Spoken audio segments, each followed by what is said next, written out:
Welcome back to AIS English. Let's make English sentences. ஆங்கில வாக்கியங்களை உருவாக்குவது எப்படி என்பதை பார்க்கலாம். ஸ்டேட்மெண்ட் சென்டென்ஸை 5+5 பேட்டர்ன்ஸ், அதாவது 10 பேட்டர்னில் நாம் உருவாக்கலாம் வாக்கியத்தை.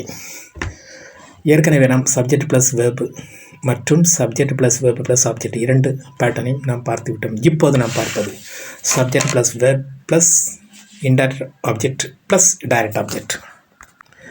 இப்போது நான் அவளுக்கு ஒரு புத்தகம் கொடுக்கிறேன் என்ற தமிழ் சென்டென்ஸை ஆங்கிலத்தில் எப்படி உருவாக்குவது என்பதை பார்க்கலாம். இப்போது நான் என்பது சப்ஜெக்டாகவும் அவளுக்கு என்பது இன்டைரக்ட் ஆப்ஜெக்டாகவும் ஒரு புத்தகம் என்பது டைரக்ட் ஆப்ஜெக்டாகவும் கொடுக்கிறேன் என்பது வேர்பாகவும் நாம் பயன்படுத்துகின்றோம். இதில் நான் என்பதை சப்ஜெக்டாக ஏன் அழைக்கின்றோம் என்பதை இப்போது பார்க்கலாம். சப்ஜெக்ட் ஆனது யார் என்ற கேள்விக்கான பதில் சப்ஜெக்ட். இங்கு நான் என்பது சப்ஜெக்ட். நான் என்பதை ஆங்கிலத்தில் ஐ. வேர்ப் செயல். இங்கு கொடுக்கிறேன் என்பது செயல். ஆகையால் ஆங்கிலத்தில் கிவ். இன்டைரக்ட் ஆப்ஜெக்ட் யாருக்கு என்ற கேள்விக்கான பதில் அவளுக்கு என்பதை ஹர் என்று அழைக்கலாம். டைரக்ட் ஆப்ஜெக்ட் எதை என்ற கேள்விக்கான பதில் எதை என்பது ஒரு புத்தகம், யா புக். இப்போது பேட்டர்னை பார்க்கலாம். Subject plus verb plus indirect object plus direct object. இந்த சப்ஜெக்டை நாம் டைரெக்டாக அப்ளை செய்யும்போது I give her a book.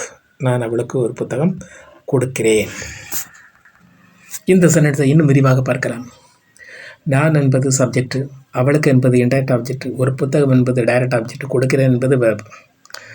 இப்போது இந்த தமிழில் பேட்டர்ன் எப்படி இருக்கிறது என்றால் பாருங்கள். Subject plus indirect object plus direct object plus verb இருக்கின்றது. இப்போ ஆங்கிலத்தில் பேட்டர்ன் எப்படி இருக்கின்றது? Subject plus verb plus indirect object plus direct object, இரண்டாவது வெப் வந்து விடுகின்றது. தமிழில் வெப் கடைசியில் வருகின்றது. இவ்வளோதான் வித்தியாசம். இந்த subject verb plus indirect object plus direct ஆப்ஜெக்டை டைரெக்டாக இந்த ஆங்கில பேட்டர்னில் நாம் அப்ளை செய்யும்போது I give her a book. நான் அவளுக்கு ஒரு புத்தகம் கொடுக்கிறேன். அடுத்த ஒரு சென்டென்ஸை பார்க்கலாம். அவன் எனக்கு ஒரு பேனா கொடுக்கிறான். இதில் அவன் என்பது சப்ஜெக்டாகவும் எனக்கு என்பது இன்டைரக்ட் ஆப்ஜெக்டாகவும் ஒரு பேனா என்பது டைரக்ட் ஆப்ஜெக்டாகவும் கொடுக்கிறான் என்பது வேர்பாகவும் வருகின்றது.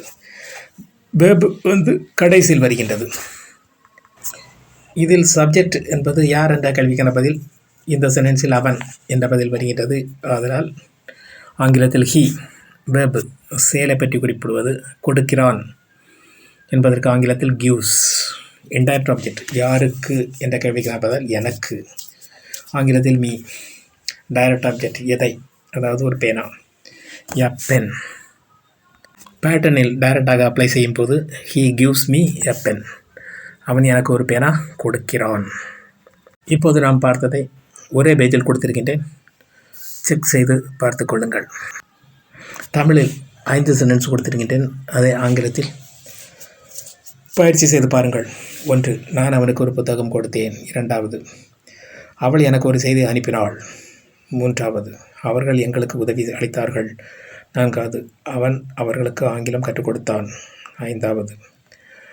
நாம் அவளுக்கு ஒரு பரிசு வாங்கினோம். இந்த 5 சென்டென்ஸை நீங்களே உருவாக்கி பாருங்கள். அதற்கான பதிலையும் கொடுத்துள்ளேன். நீங்கள் ப்ராக்டிஸ் செய்து பாருங்கள். I gave him a book. She sent me a message. They offered us help. They taught them English. We bought her a gift. Thank you. Thanks for watching. Please share and subscribe.